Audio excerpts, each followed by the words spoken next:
Hello and welcome to the very first Scribewire Q&A podcast, along with longtime Dodger beat writer Tony Jackson. I am Phil Stone, and let's get right to it. We have another season in the books. The Red Sox defeated the Cardinals for the World Series this year. I believe that's the third one since 2004 for Boston. And what were your impressions, Tony, of how the Red Sox were able to beat some pretty good Cardinal pitching? Well, I saw a lot of at-bats in this series that were classic National League versus American League at-bats. You saw American League hitters doing what they do. They grind out at-bats. They battle with two strikes. They foul off pitches with two strikes. They take borderline pitches with two strikes. They make the pitcher work, and they take prolonged at-bats. And National League pitchers get frustrated in that situation. And on the other side, I saw a lot of National League hitters trying to take National League at-bats. The one in particular, I think it was David Descalso in Game 6. He takes two quick strikes down the middle, and then he takes strike three down the middle because I think he fully expected that John Lackey was going to waste the third pitch, because that's what National League pitchers do when they get ahead 0-2. They always waste the next pitch. Well, American League pitchers don't do that. So, it was just that the difference in the approach of the at-bats between the two teams was the difference to me, and it's something that I've been seeing for years. American League hitters take a different type of at-bats than National League hitters, and I just don't think you can beat a really good American League team playing National League baseball. Yeah, I think you're right. In fact, I think that Joe Torre, when he came to the Dodgers with Bob Schaefer and even Larry Bowa, were trying to institute a little more grinded-out style of at-bats, and I'm pretty sure many of the Dodger hitters basically resisted it. Most notable was Matt Kemp, who obviously was never happy being told how to approach at-bats at the plate necessarily, obviously having issues with the coaching staff, and eventually certain coaches went on their merry way afterwards. So I think that you're exactly right as far as the Red Sox approach grinded out versus the Cardinals expecting more of a National League approach to pitching against them and not getting it, and I think they suffered for it. Yeah, and even though a couple of players did resist, I thought the Dodgers got better at that the first couple of years under Joe Torre, particularly the second year when they won 94 games. They were okay at it, especially for a National League team. But then in the recent years, they've kind of gotten away from it. Now, I know back several years ago, Tim Wallach was the hitting coach. I mean, that was very much his philosophy that he tried to instill, and it worked to an extent. But I remember especially 2005 when he was in that role, and they got off to that really hot start. I think they won 12 of their first 14 games out of the gate that year, and they were doing that to perfection. And I remember an opposing pitcher telling me, if you get ahead 0-2 on these guys, you can't throw them a waste pitch on the third pitch because they will not swing at it. Yeah. But then somehow, for some reason, they got away from it, and they ended up finishing 20 games under 500 that year. Which means they probably played 30 games under 500 the rest of the way. Exactly. So well, that's that for the World Series. But one other thing that's popped up out of the World Series discussion is the performance of Big Papi David Ortiz. And here's a good question, since you are a Hall of Fame voter: is David Ortiz Hall of Fame worthy? Oh yeah, I think without a doubt. And I saw an interesting question on Twitter yesterday from Jay Jaffe from SI.com asking if should postseason statistics count in a guy's Hall worthiness, and my answer to him was, well, they can't. If you're not going to count them in MVP and Cy Young voting, you have to count them in Hall of Fame voting, because postseason performance has to count for something. And if it can't count in the annual awards, I mean, I think it's got to count in, particularly given that, in theory at least, getting to the postseason and performing well in the postseason is the whole reason you play the game. I mean, you play the game to win a championship. Yeah. So I think, his postseason performance has to factor into it, and I think he's definitely a Hall of Fame player. He's been around. To me, the fact that he's been around as long as he has, and he's still able to hit 730 or whatever it was in the World Series at, 38 years old? Yeah. That tells you everything. He's clearly a Hall of Fame guy. Well, he finished his 17th season. I actually think that question, all due respect, is a little bit absurd, because, I mean, you're going to take into consideration for Hall of Fame voting that the guy has 3 World Series titles to his credit, but you're not going to take into consideration the numbers that he put up to get those 3, to help get those 3 World Series rings, it seems a little it's counterintuitive. But the thing with David Ortiz, for me, the only thing that gets me to think about why he might not be Hall of Fame worthy is the fact that he's a DH. Yeah. And he doesn't have to play the field, and how many injuries in his career that he's probably avoided by not having to actually get up and play first base at any type of a level. I mean, he was never a great first baseman when he was a first baseman, mainly for the Twins and then mostly a DH for Boston. So that to me does have an effect, although the counter to that is he has more hits than any DH in the history of the game. Which now is about a 40-year history of DHing, so it's a sizable amount. So to me, it's hit or miss with David Ortiz. But you're obviously being a Hall of Fame voter, you actually will have an opportunity to vote for him when the time comes. Yeah, and one other thing that would give me a little bit of pause is the ballpark that he played in. It's Fenway Park skews statistics, maybe not to the extent that, say, Coors Field does, but it does skew statistics. But on the other hand, Ortiz is a left-handed batter, and it's a bandbox either way. But I still think it's for a left-handed batter to put up the numbers he has, even in Fenway Park. I think that probably offsets any effect the ballpark has on his performance. Certainly. So let's turn our attention a little bit to what's going on with the Dodgers. Never a dull day with the Dodgers. Even the day after the World Series ends, they're making moves. And yesterday they declined options on Mark Ellis and Chris Capuano. Chris Capuano, not a huge surprise. Mark Ellis, at least slight surprise in that we all know that Alexander Guerrero has been signed and more than likely to play second base, but is he ready? And we've talked about whether the Dodgers would pick up Ellis's option. You've even said, if for no other reason, to trade him potentially during the season once they believe Guerrero is the everyday regular guy, because Mark Ellis is still a starting second baseman in the major leagues. What are your thoughts on the situation? What when you saw the news yesterday, what were you thinking in terms of Mark Ellis? Well, I wasn't too surprised. I'm sure that they'll try to re-sign Mark Ellis at a lower salary than what the option was going to be, which was $5.75 million. Doesn't mean they will, and he may be of a mindset with it. Well, if they're going to decline my option, I'm going to go test the market. But even if he does test the market, they could still re-sign him, particularly if he doesn't find a lot of takers out there. I think he's a guy with enough value that a handful of teams are going to be interested. And he's a fantastic guy in the clubhouse, a quiet leader, very professional, does everything the right way, good guy to have around. But really what the Dodgers are looking for at second base right now is at most a half-season guy if they deem that Alexander Guerrero is not ready to take over by opening day and they decide to send him to AAA to begin the season. But it's hard for me to see that by the All-Star break, he won't be the everyday second baseman. So you're looking for a stopgap. And that could be, maybe it's a veteran non-roster guy that you bring in spring training. It could be any number of scenarios. But I just think when you're not necessarily willing to commit to a guy, you're not going to pick up his option at that much money.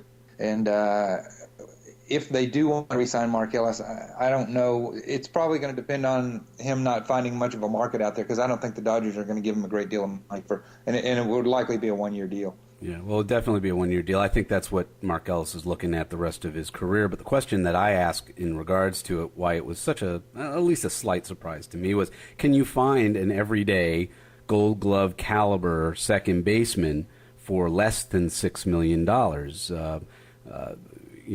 A situation where at the end of the season or mid-season or before the break, you might be trading him anyway and dumping at least some of that salary. I'm sure the Dodgers might have to put some money into it if they were to trade him. But less than $6 million doesn't seem like that much money, especially these days, and especially for a second-place hitter, at least in the Dodger lineup, who was a Gold Glove candidate this year and has won it in the past. Yeah, but I just don't think, in the situation they're in, I don't think that you're necessarily looking for a Gold Glove guy or anybody of that caliber. I mean, you might be looking at a number 8 hitter who can just, who's just solid on the balls he can get to. Maybe not even a range guy. Basically, you're looking for a guy to hold down that spot for a while, and it doesn't have to be an all-star caliber player. I mean, you would like to get the best player you can because, as we learned in 2013, those games in April and May are pretty important too. Yeah. And you want to win as many of them as you can. But I also think they're looking to the future, and I just don't think I don't think they're going to pour a whole lot of money into that position.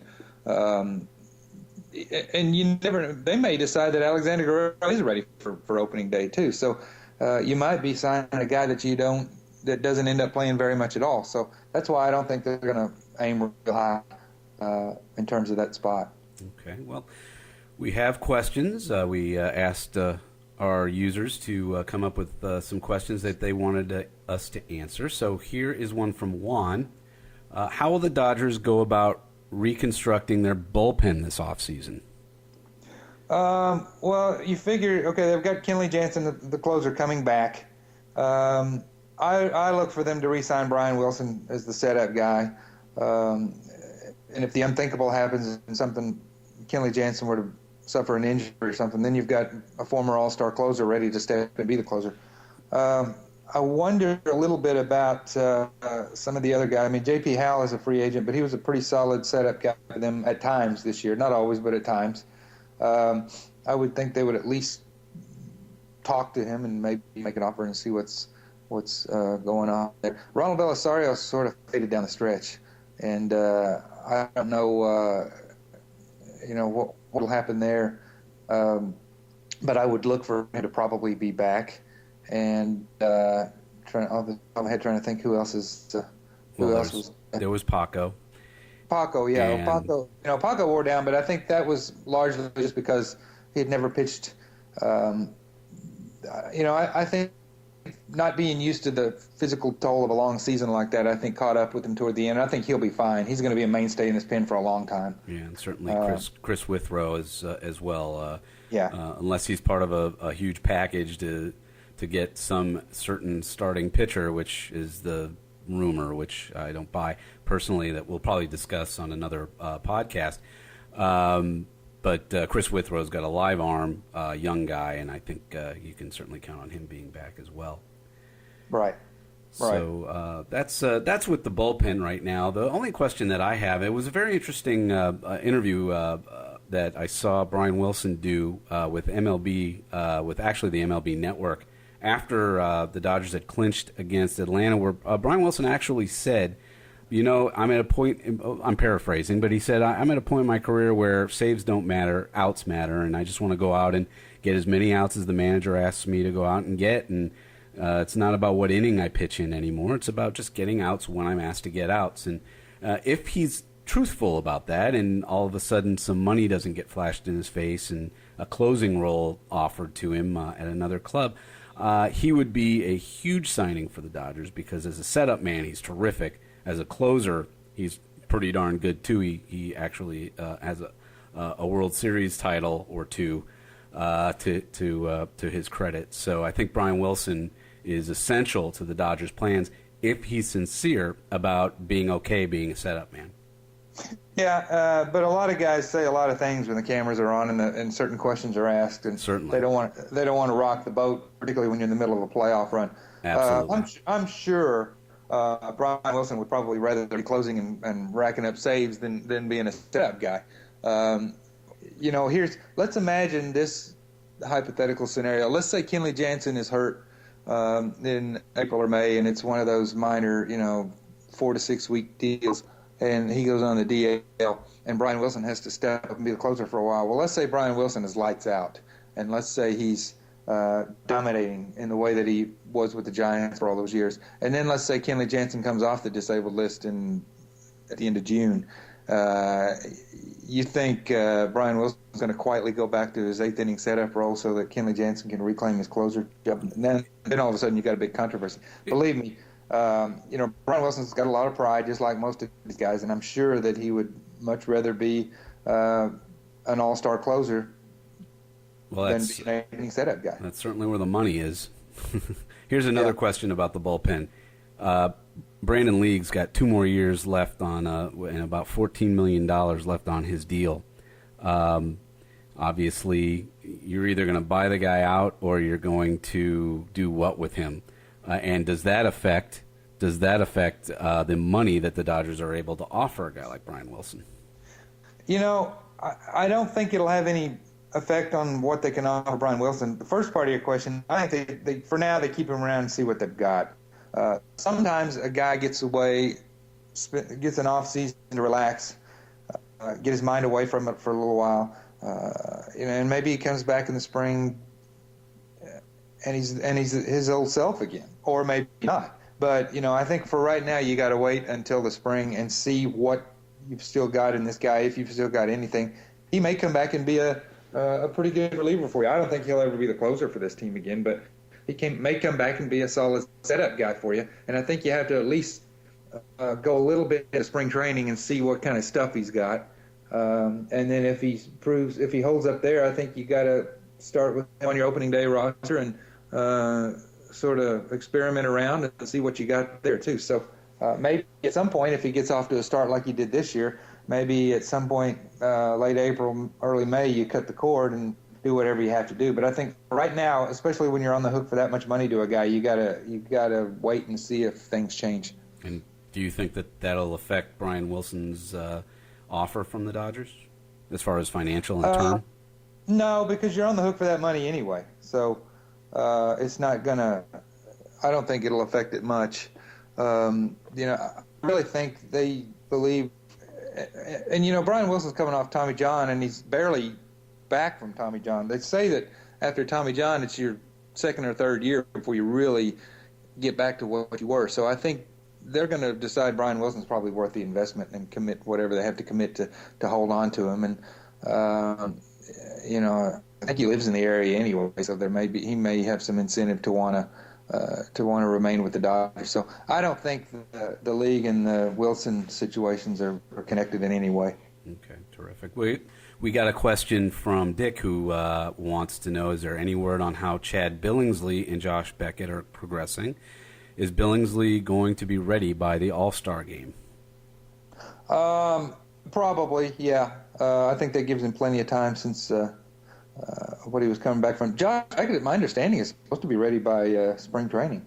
Okay. Or at least by opening day. I'm off the top. By the time I launched the blog, he was already done for the year, so I don't remember getting a whole lot of doing a whole lot of checking up on that situation. But that's for some reason I'm under the impression that he's supposed to be ready by spring training. And if he's anything close to what he once was, I mean, granted he's older now, but if he's anything like he once was, you add him to a rotation that's already got Kershaw and Greinke in it, and Hyun-Jin Ryu. They're looking at a pretty solid rotation right out of the gate again next year. Alan wants to know, do you think the Dodgers will stay with Hanley Ramirez at shortstop and look for a third baseman over the winter, or do they ask Hanley to move to third and look for a slick fielding shortstop, either via free agency or a trade? I don't really see them moving him to third. It could happen if they determine that there are better options to add at shortstop than at third. I could see them doing that, but I just think Han's a much more comfortable player at third. And, there's a question now whether he's injury prone after everything he went through this year. So do you want to put him at what is arguably a more challenging position? Although some would say third is less physically taxing than shortstop because you don't have to range as much. But it's also balls come at you a lot faster at third base than they do at shortstop. So I just think a guy like Hanley, particularly when you're talking about a guy who's so important offensively, you want to keep him as comfortable as possible. And shortstop is where he's most comfortable. So I just don't think I don't think you move him if you don't have to. I think he's too young to be moved. I think personally, when the Marlins tried to do it, and they brought an all-star to play second base in Jose Reyes, and they moved Hanley over to third, it did not please Hanley very much to play third base. And I don't think Hanley's ready personally to take over a move to third. I think third base will be a potential position for him when he's closer to his mid-30s and maybe doesn't have the range to play shortstop. But I thought Hanley actually played a pretty good shortstop this year. I was watching that pretty closely because a lot of people said, well, he's a great hitter, but you're going to be a little disappointed with him at shortstop. I wasn't disappointed with him at shortstop this year at all. And the last thing you kind of want to do right now, especially with 1 year left on his deal, is to, Hanley actually took on kind of a leadership role in the team this year, which a lot of people didn't think he was going to be able to do because he has this rumored attitude issue in the clubhouse, which did not surface at all with the Dodgers. I think even though there might be some better options at short than there are free agency-wise than at third base for the Dodgers, I still think you want to kind of keep Hanley happy and keep him at shortstop, where he did not embarrass himself at all this year, and certainly not at the plate once he was healthy. Yeah, I agree with that. And I just think a guy like that, you got to keep him as comfortable as possible if you want him to produce offensively like they're going to need him to. Okay, our next question comes from Mark. He actually, this goes to a little of what we talked about earlier about the bullpen. What is Paco Rodriguez doing this offseason, and why do you think he ran out of gas in September? Again, I think he just ran out of gas because he wasn't accustomed to such a long season. Now, he was with the team down the stretch last year as well, and that was after pitching a college season and a minor league season. But I just think the second year that probably caught up to him a little bit. And, there was a lot of things going on. I think he became a father for the first time toward the end of the season. And just a lot of this stuff starts to wear on you mentally and physically after a while. And, I think he'll come back in the spring and be fine. I just think this was a momentary hiccup. And for him to come back and be in the exact same role as the left-handed setup guy, maybe it's the deal. He's the left-handed setup guy and Brian Wilson's the right-handed guy. But I don't think his role will change much. As far as this winter, we got a list the other day of guys in winter ball, but I can't remember if he was on it or not. But I think if he wore down toward the end, I think the last thing they would want is him to go play a lot of winter ball. Yeah, I don't remember seeing his name on the list that I saw. I think Paco Rodriguez is a terrific pitcher, and I think unlike a lot of kids his age, because he went to college and because he's actually pitched a lot for a guy his age, certainly for a one-inning reliever, he knows how to pitch a little better as far as pitching goes, better than most young relievers do that I've seen. I think actually having a kid had as much to do with it as the amount he pitched, especially down the stretch. I think it all kind of wound up being a little too much for him, and he started fading and giving up some big hits late in the season. But I think he's a fantastic pitcher who the Dodgers are going to rely on in a left-handed setup role hopefully for years to come. Yeah, I think you're right. And we also had a question from Dan, and this is a very good question. There is a very good answer. Why isn't Yasiel Puig playing winter ball?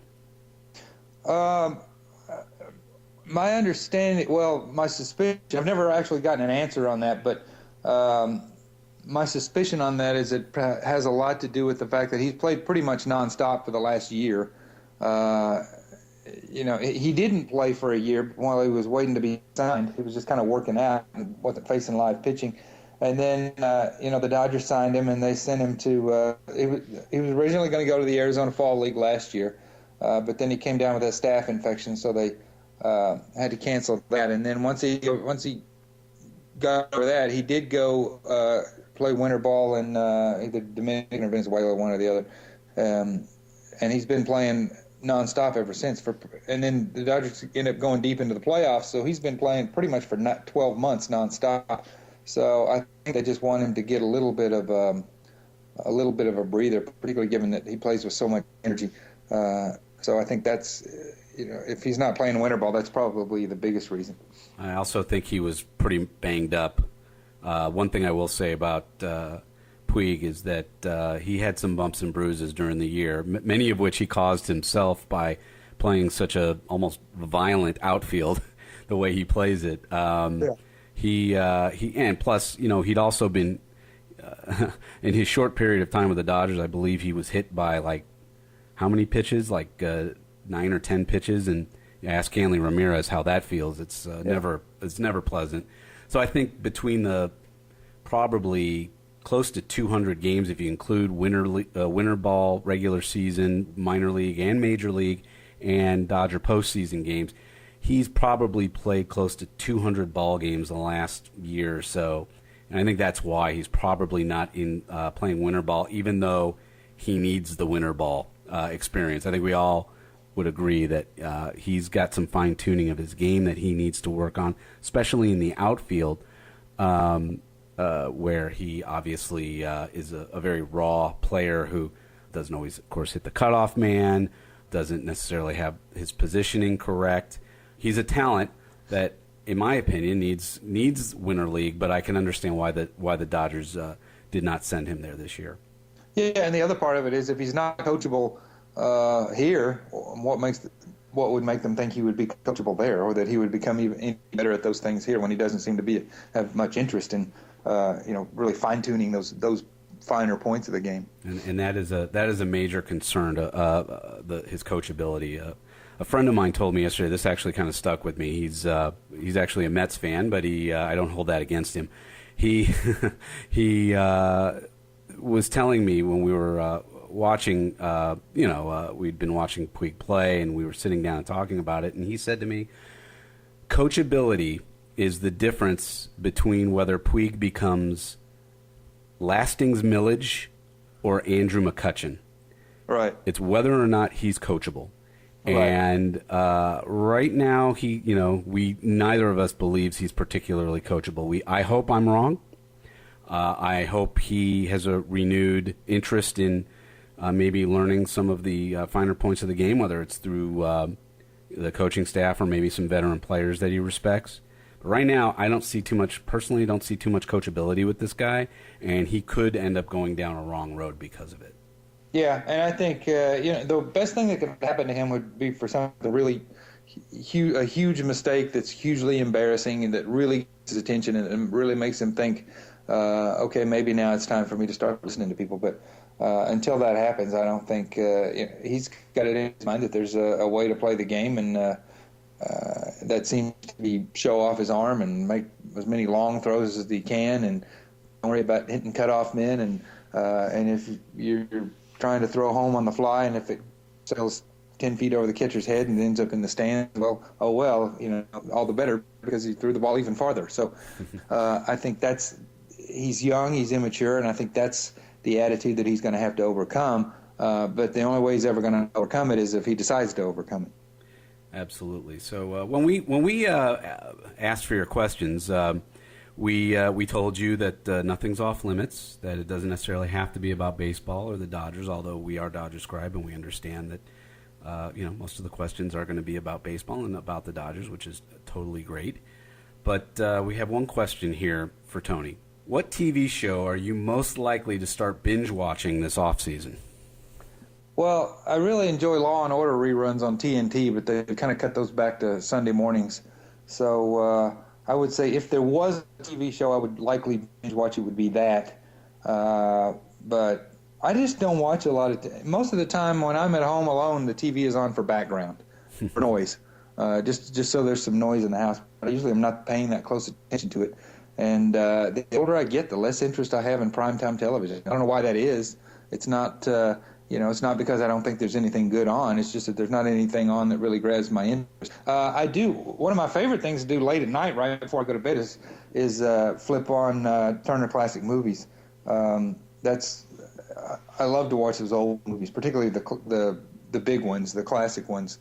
So, because a lot of those I've never seen before, because I never really got into old movies until the last few years. So that's probably, if I was going to do any binge watching, it would probably be TCM.